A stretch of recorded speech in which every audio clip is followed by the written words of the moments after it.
नमस्कार मित्रांनो, चला पटापट जाणून घेऊया महाराष्ट्राच्या 10 ठळक बातम्या, कृषी क्षेत्रामधल्या आणि विविध बातम्या फक्त 5 मिनिटात. आणि आपण कुठल्या जिल्ह्यातून बघत आहात हे कमेंटमध्ये नक्की सांगा. चॅनलवरती नवीन असेल तर लाईक आणि सबस्क्राईब नक्की करा.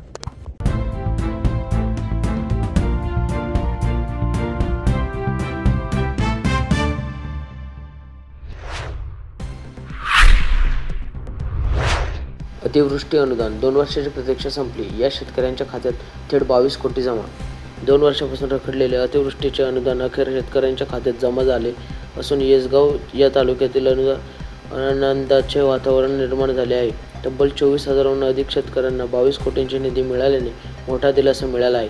मात्र ई-केवायसी न केल्याने अजूनही काही शेतकरी लाभापासून वंचित आहेत.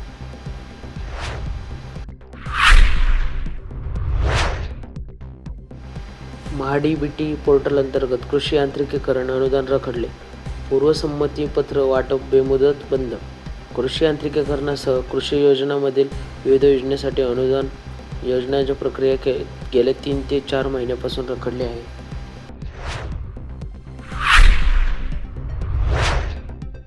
जमीन मोजणी केली पण मोजणीत तफावत आढळत आहे. काय करावे? वाचा संपूर्ण प्रक्रिया. अनेकदा जमिनीच्या मोजणीत तफावत आढळण्याची शक्यता असते. अशा वेळी काय करायचं हे समजून घेऊया.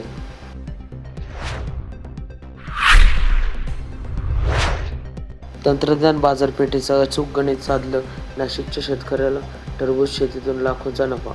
योग्य नियोजन, तंत्रज्ञानाचा वापर आणि बाजारपेठेचा अचूक अंदाज याच्या जोरावर यश मिळवून दाखवले आहे.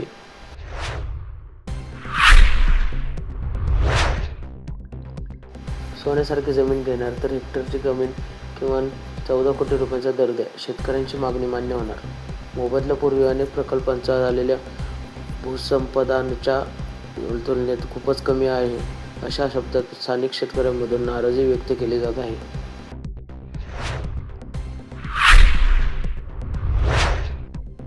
हरभरा मार्केट. आवक वाढली पण भावात तफावत.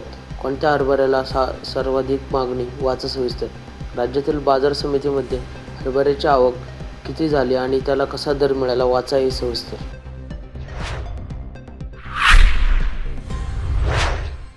आंबा सोडा आवळ्याचं लोणचं खाऊन बघा. उन्हाळ्यात करा आवळा लोणचं. ही सोपी रेसिपी समजून घ्या.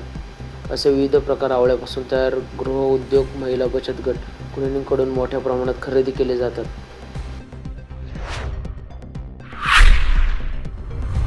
बाजारभाव. नवीन गहू बाजारात आला. यंदा भाव तेजीत. कोणत्या गव्हाला काय मिळतोय दर? गहू बाजारभाव. उन्हाळ्याची चाहूल लागताच शहरातील प्रमुख बाजारपेठांमध्ये नवीन गहू आणि ज्वारीची आवक सुरू झाली आहे.